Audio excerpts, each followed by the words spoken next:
मैं विमल शंकर सिंह आज आपके समक्ष पुनः उपस्थित हूँ shape of recovery and India पर के विषय पर एक चर्चा करने के लिए। मित्रों, आप जान रहे हैं कि ये एक महत्वपूर्ण विषय है क्योंकि इकॉनमी की रिकवरी कैसी होगी, उसकी शेप आज कैसी है, उसके आधार पर ही ये रिकवरी निर्धारित होगी, जिसके लिए सभी लोग चिंतित हैं।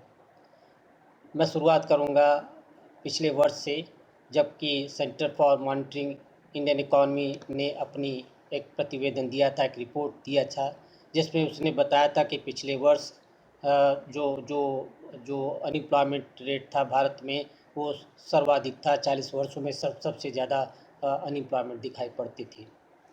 दूसरी तरफ ये भी बताया गया कि micro small and medium enterprises की लगभग समाप्त प्राय मित्र प्राय से हो रहे हैं। पिछले वर्ष से ये भी समझ में आया कि 94% इकॉनमी जो कि इनफॉर्मल सेक्टर में है, वो बड़े बैड शेप में रही। फिर ये भी समझ में आया कि एग्रीकल्चर सेक्टर जो पहले से ही नेग्लेक्टेड था, वो बड़े ही गंभीर स्थिति के दौर से गुजर रहा था और मनरेगा में जो एक्सपेंडिचर था वो भी बहुत कम हो रहा था, या कम हो रहा था, ज़्यादा सही ढंग से कहें। जीडीपी की जो एक्सपेक्टेड ग्रोथ रेट थी, वो पिछले वर्ष ही सबसे कम आंकी गई थी, माना गया था कि लोएस्ट होगी। और कुछ अर्थशास्त्रियों ने तो यहाँ तक कहना शुरू कर दिया था कि हम लोग रिसेशन के दौर से गुजरना शुरू कर दिए हैं। लेकिन इस वर्ष जब से कोरोना के बीच में हम लोग आ गए हैं, तब से इकॉनमी काफ़ी ज़्यादा गंभीर रूप से प्रभावित हो गई है। जैसे कहा जाए कि कोड़ में खाज हो गया हो, ऐसी कुछ सिचुएशन दिखाई पड़ रही है। एक तरफ तो रिसेशन था और अब तो कोरोना भी हो गया। एक करेला और दूसरा नीम चढ़ा जैसी स्थिति है। अब हम लोग देखना चाहते हैं कोरोना में आज की ज़िंदगी कैसी चल रही है। जो लॉकडाउन है, तीसरे के अंतर्गत हम लोग चल रहे हैं। उस लॉकडाउन में हम लोग सब टेरिफाइड हैं, बहुत घबराए हुए हैं, बहुत परेशान हैं और बहुत निराश से हैं। तनाव बढ़ता ही जा रहा है। तनाव इस बात का है कि हमारी ज़िंदगी बचेगी कि नहीं बचेगी, हमारी रोजी रोटी बचेगी कि नहीं बचेगी।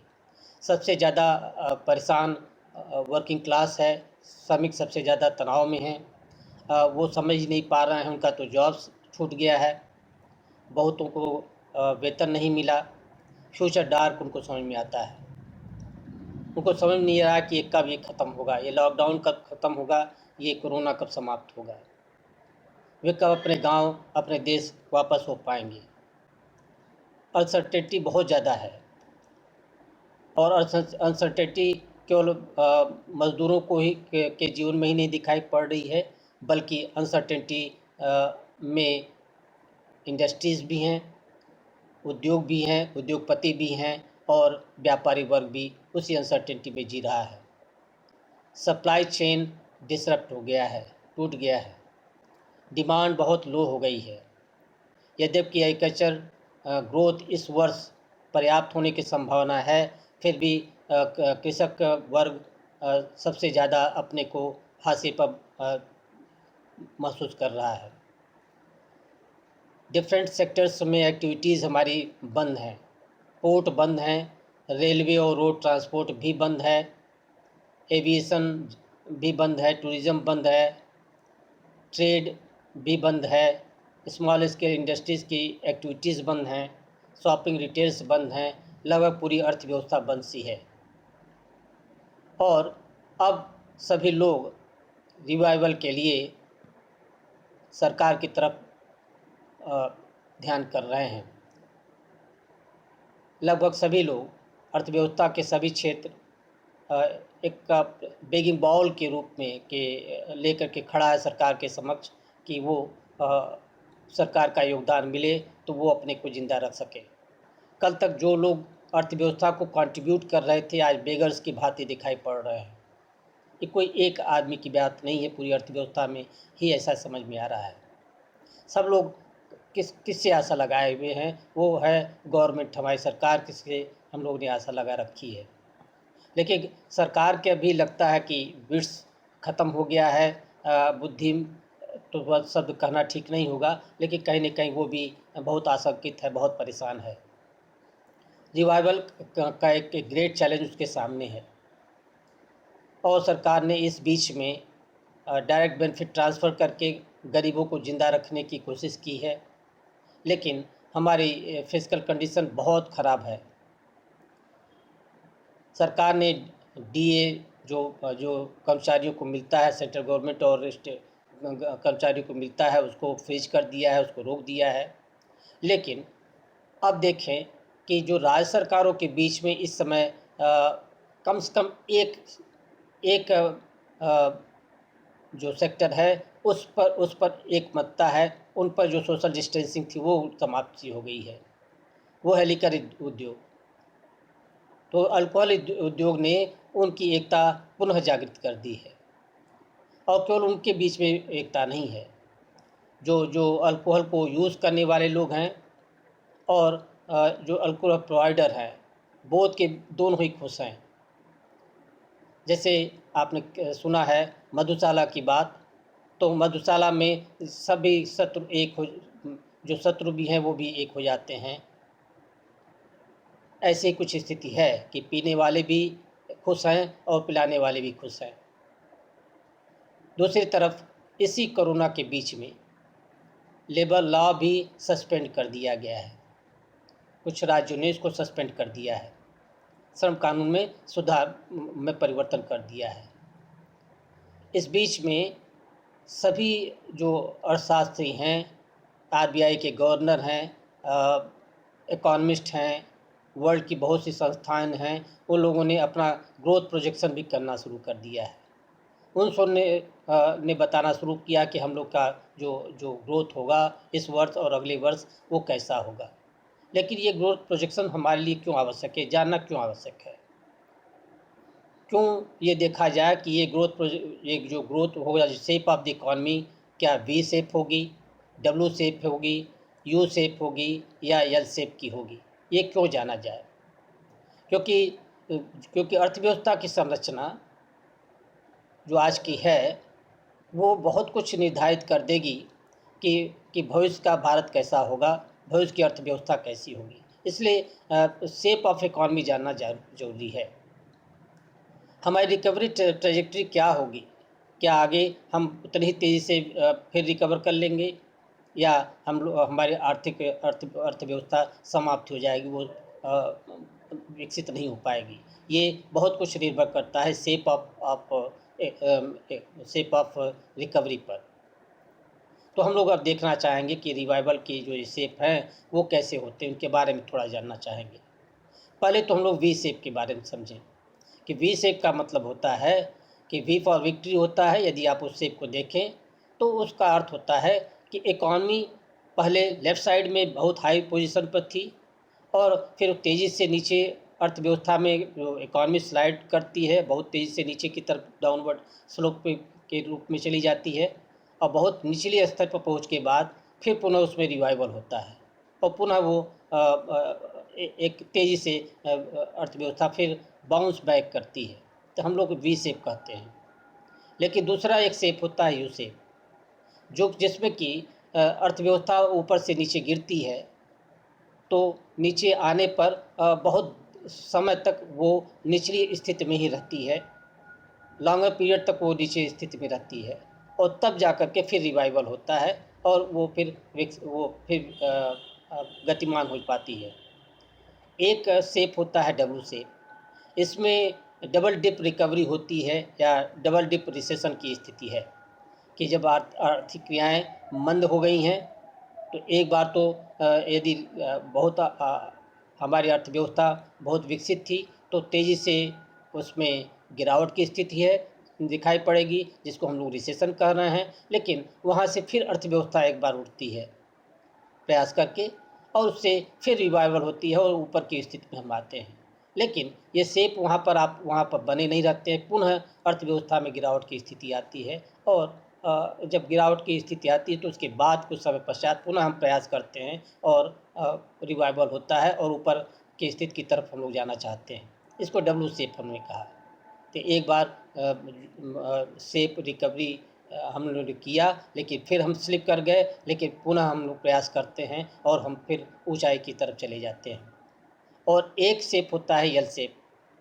यल शेप का अर्थ हो गया कि हम लोग आर्थिक जो व्यवस्था है वो ऊपर से नीचे की तरफ चली गई और रिसेशन में अर्थव्यवस्था आ गई और बहुत लंबे समय तक वो नीचे के स्तर पर बनी हुई है। तो इससे अर्थव्यवस्था लगभग मृत प्राय सी हो जाती है। तो इस पूरे विवेचन से एक बात स्पष्ट है कि वो ये है कि यल शेप इकॉनमी के लिए सबसे वर्स्ट केस शेप है, जिसमें कि रिवाइवल होना बड़ा मुश्किल होता है। लेकिन वी शेप जो है वो रिकवरी के लिए सबसे बेहतर शेप है। तो अब समझने की ज़रूरत है कि और इसको हम लोग एक और एग्जांपल से समझ सकते हैं। एग्जाम्पल है बच्चों का, हमारे आपका है कि हम लोग बचपन में जब पहली बार खड़ा होकर के चलने की प्रयास करने लगे, घुटनों से के बल से की जगह हम लोग पैरों पर खड़ा होना चाहते थे। तो पहले बच्चा एक बार प्रयास करता है और वो उस प्रयास में खड़ा होता है और फिर गिर जाता है, लेकिन वो पुनः वो प्रयास करता है और खड़ा हो जाता है।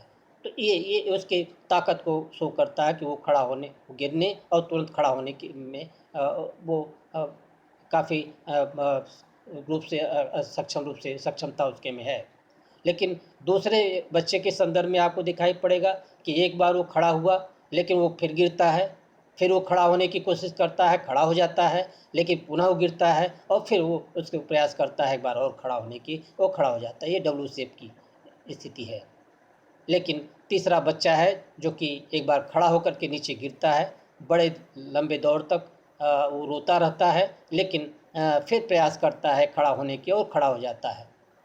लेकिन एक चौथा बच्चा भी है जो कि खड़ा तो हो जाता है लेकिन गिरता है और उसके बाद गिरने के बाद वो रोता रहता है, भूमि पर पड़ा रहता है, वो उठना नहीं चाहता है जब तक कि उसको एकदम न उठाया न जाए।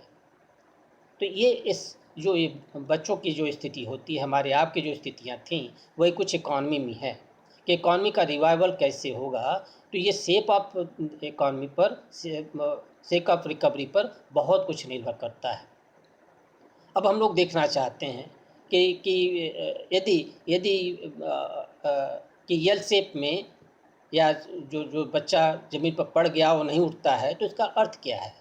यदि नीचे की तरफ आर्थिक जो परिदृश्य है चला जाता है और वहाँ पर बहुत दिन तक बना रहता है, तो इसका अर्थ क्या है? कि अर्थव्यवस्था में जो जॉब्स हैं वो समाप्त हो जाएंगे, प्रोडक्शन समाप्त हो जाता है, कंजम्पशन खराब हो जाता है, जीडीपी ग्रोथ आपकी लगभग समाप्ति हो जाती है। लेकिन वी शेप में यदि आप आते हैं तो कुछ समय के लिए तो ये सब जो जो फैक्टर्स हैं कि जॉब समाप्त हो गए या प्रोडक्शन नहीं हो रहा है या कंजम्पशन नहीं हो रहा है, जीडीपी आपकी कम है, लेकिन उसके बाद आप प्रयास करते हैं तो इकॉनमी फिर रिवाइवल की मोड में आ जाती है और तेज़ी से विकसित होने लगती है। तो सबसे अच्छी चीज़ तो ये है कि हम लोग प्रयास ये करें कि रिवाइवल करें। ये तो बच्चे का एक एग्जांपल हमने अभी लिया आपसे कि उसको यदि कमज़ोर बच्चा है, उसमें इम्यूनिटी नहीं है, तो आप उसको बूस्ट देते हैं, कम्प्लान देते हैं, च्यवनप्राश देते हैं, इत्यादि चीज़ें देने लग जाते हैं जिससे कि वो थोड़ा मजबूत हो जाए और वो खड़ा हो सके। इसी तरह से रिवाइवल के लिए इकॉनमी की यदि बड़ी ख़राब स्थिति है तो उसकी रिवाइवल के लिए भी ये आवश्यक है कि वो शेप प्रॉपर हो जिससे कि वो विकास कर सके। अब हम लोग को देखना चाहिए कि भारत और वर्ल्ड इकॉनमी की सन 2020 में क्या स्थिति है।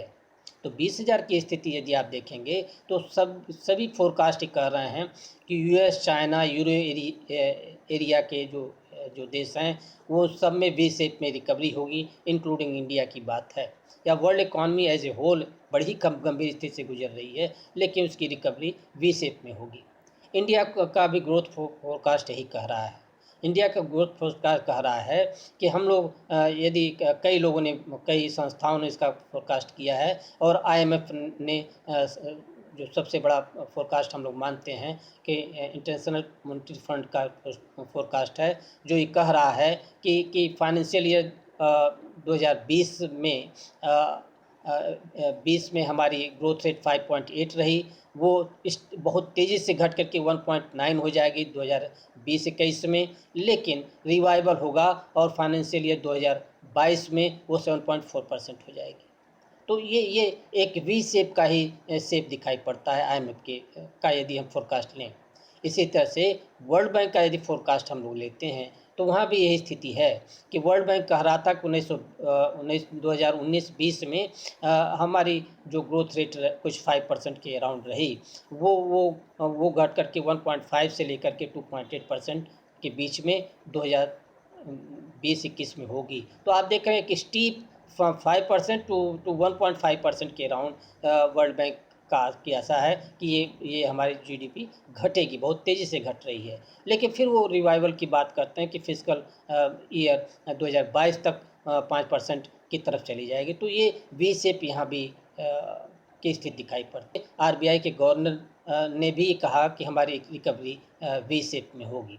तो ये सब जो बातें हैं वो जो हमने डाटा बताया, उससे लगता है कि भारत की जो सोचनी इस समय आर्थिक नीतियां हम समझ रहे हैं, उसमें जो स्थिति है वो उसमें सुधार होगा। और कल ही अभी प्राइम मिनिस्टर ने 20 लाख करोड़ रुपए का ग्रोथ स्टिमुलेट दिया है। तो हम समझते हैं कि रिवाइवल तेज़ी से होगा और ये रिवाइवल वी शेप में होगा। सबको धन्यवाद।